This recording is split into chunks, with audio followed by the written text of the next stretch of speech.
नवविवाहिता अस्मिता मिश्रा को आत्महत्या करने पर मजबूर करने वाले ससुराल पक्ष के 5 लोगों को काशीमीरा पुलिस ने गिरफ्तार कर लिया है, लेकिन अभी भी मुख्य आरोपी पुलिस की गिरफ्त से दूर है।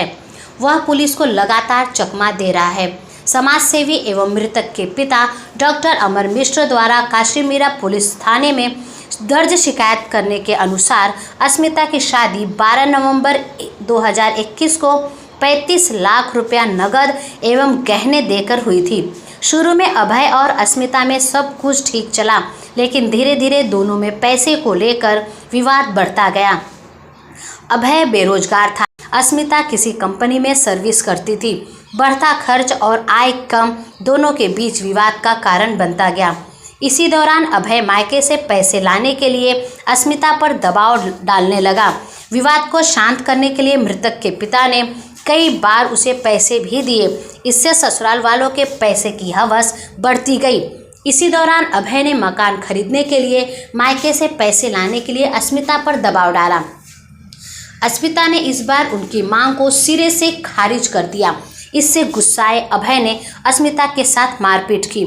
इसके बाद अभय उसे प्रताड़ित करने लगा। कई दिनों तक इस तरह से घटनाएं चलती रही। 24 फरवरी को अस्मिता की संदिग्ध अवस्था में मौत हो गई। ससुराल वालों ने इस घटना को फांसी का रूप देने की कोशिश की, लेकिन वे अपने ही चाल में फंस गए। पुलिस और मायके वाले को सूचित करने के बजाय अस्मिता को मीरा रोड के वॉकहार्ट अस्पताल में भर्ती कराया, जहां युवती को डॉक्टरों ने मृत घोषित कर दिया। 10 साल से जानते हो उसको, 10 दिन से 10 घंटे से जितने भी जानते हो, आप किसी से भी स्टेटमेंट ले लो, आप कोई भी यही बोलेगा कि वो इतनी स्ट्रॉन्ग लड़की थी, वो कभी सुसाइड कर ही नहीं सकती। उसको मजबूरी किया गया है और उसके साथ कुछ ना कुछ किया ही गया है। वो इतना वो सब कुछ शेयर करती थी हमारे साथ, और थोड़े दिनों तक तो वो शेयर भी नहीं कर पा रही थी। कॉल पे बात नहीं करती थी, एक्टिव नहीं थी सोशल मीडिया पे। इतनी एक्टिव रहने वाली लड़की कुछ भी कहीं पे भी एक्टिव नहीं थी। सिर्फ हमको मिलती थी तभी बताती थी कि फ्रॉड है। मुझे मिली थी, सितंबर में मिली थी। हम एक दोस्त के घर पे गए थे। फिर आते आते मैंने उसको पूछा कि कैसे चल रहा है सब, कैसे है। वो बोली कि कुछ नहीं शिवानी, सब चीटर है वो लोग। हमारी सरकार क्या कर रही है? बेटी बचाओ बेटी पढ़ाओ, तो यही बेटी बचा रहे हैं। हमारे बेटी को मार डाल रहे हैं देश के नाम पे, समाज के नाम पे, अपनी इज्जत के लिए कि हमारी इज्जत बचाए बेटी के हाथ में माँ बाप की इज्जत और ससुराल की इज्जत। वो सीधा पे चलेगा, उसके अरमान मिल जाए ये चलेगा, लेकिन उसने सही तरीके से जीना सीखना चाहिए। यही हमारे संविधान सिखाता है हमको, हमारे यही सभ्यता सिखाती है। हमारे हम लोग साथ मिले और इसके सास ससुर ननद देवर जो भी वो घर में मौजूद थे, वो लोग को फांसी की सजा मिल जाए। बस बड़ी सजा नहीं रहेगी, वो सजा वो लोग को दे, कुत्ते की मौत बन जाए। और कीड़े पड़े वो लोग के हाथ में, बड़े कौन से लोग हैं, वो कौन से जालिम लोग हैं जो इनके हाथ में काटे हमारे बेटी के गले में पहुँचने तक। तो मैं यही चाहती हूँ, मैं हाथ जोड़ के गुजारिश करती हूँ सरकार को कि मेरे बेटे को इंसाफ मिले और बेटी पढ़ाओ। यही मोदी सरकार ने हमको सिला दिया है क्या? यही बेटी सब चल रहे मर रहे। अस्मिता नहीं। देखिए, अमर जी हमारे समाज के बहुत ही माननीय व्यक्ति थे। अभी 8 महीने पहले अपनी पूरी ताकत पूरी क्षमता से उन्होंने शादी को किया था, और 8 महीने के अंदर इस तरह का क्या हो गया कि एक बच्ची या तो मार दी जाती है या तो अपनी जान देती है। और मुझे बड़ा दुख हुआ, आज मैं आया कि 2 दिन से उसको ADR मान के चलाया जा रहा है, मतलब FIR तक दर्ज नहीं की गई है। जबकि सुप्रीम कोर्ट ने बहुत स्पष्ट कहा हुआ है कि अगर कोई कंप्लेन करता है तो आपको FIR लेना है और फिर इन्वेस्टिगेशन करना है। और किसी भी जो सुसाइड के मामले होते हैं उसमें ADR तब लिया जाता है जब मौत संदिग्ध हो। स्पष्ट था, हैंगिंग दिख रही थी, नेक पे निशान दिख रहे थे। PM में बोल दिया गया कि डेथ का कारण हैंगिंग है, तो अगर 302 नहीं तो 306, 304 B तो स्पष्ट बनते थे। और 3 साल के अंदर सुसाइड हुई है, डाउरी डेथ का केस था, मतलब इनके पास बहुत सारे प्रोविजन थे जिसके अंतर्गत FIR होना ही चाहिए था। पुलिस ने जिस ढिलाई से इस मैटर में कार्य किया है वो एकदम निंदनीय है। और भारतीय जनता पार्टी के राज में, शिंदे फडणवीस जी के राज में इस तरह की चीजें नहीं चलेंगी। मुझे लगता है पुलिस को हर एंगल से इसकी जांच करनी चाहिए।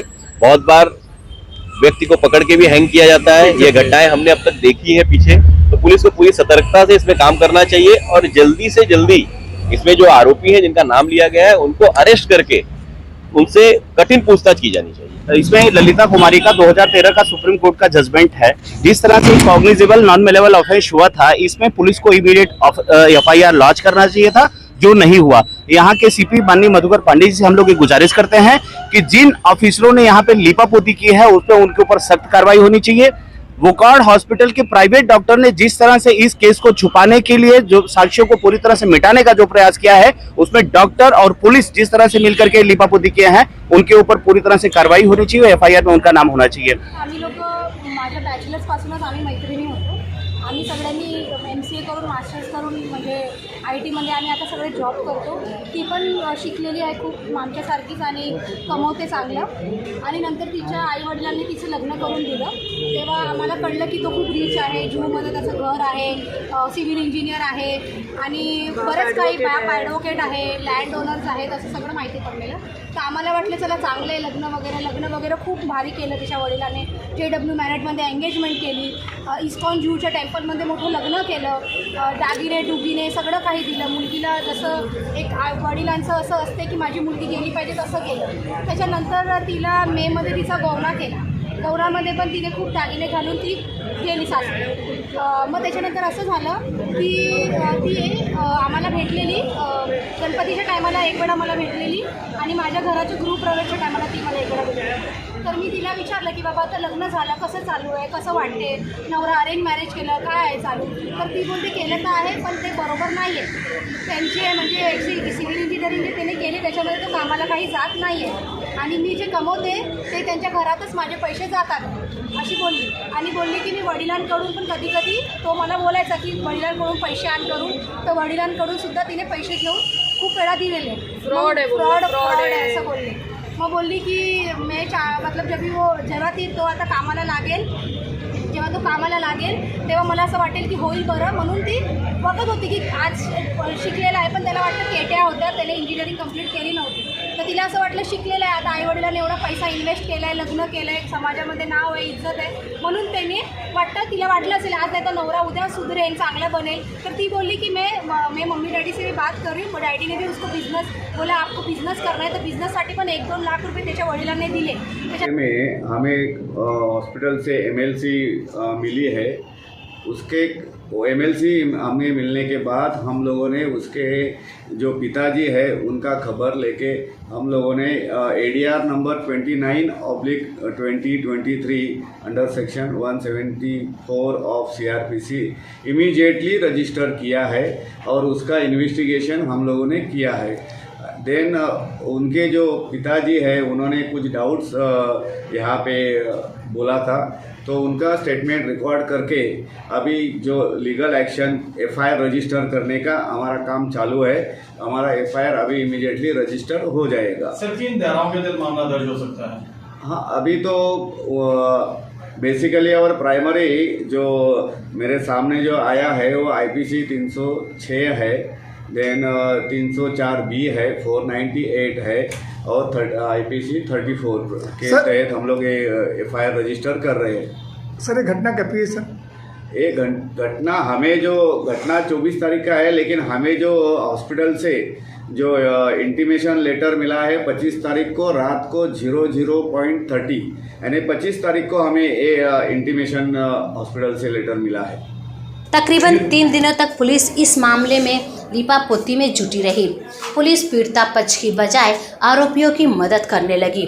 घटना के 3 दिन बाद भी पुलिस ने FIR दर्ज नहीं किया। इसके बाद वकील, पत्रकार, युवती के परिवार वालों के साथ साथ समाज के कई प्रबुद्ध लोगों द्वारा काशीमीरा पुलिस थाने पर मोर्चा निकाला गया। इसलिए आनन फानन में पुलिस ने मामला दर्ज कर लिया। पुलिस ने 5 आरोपियों को गिरफ्तार भी कर लिया है। मुख्य आरोपी अभय मिश्रा अभी भी फरार चल रहा है। पुलिस ने आश्वासन दिया है कि वह उसे भी जल्द गिरफ्तार कर लेंगे। अब यह तो आने वाला वक्त ही बताएगा कि पीड़िता के परिवार को कब न्याय मिल पाता है। ब्यूरो खबर, रियल खबरें।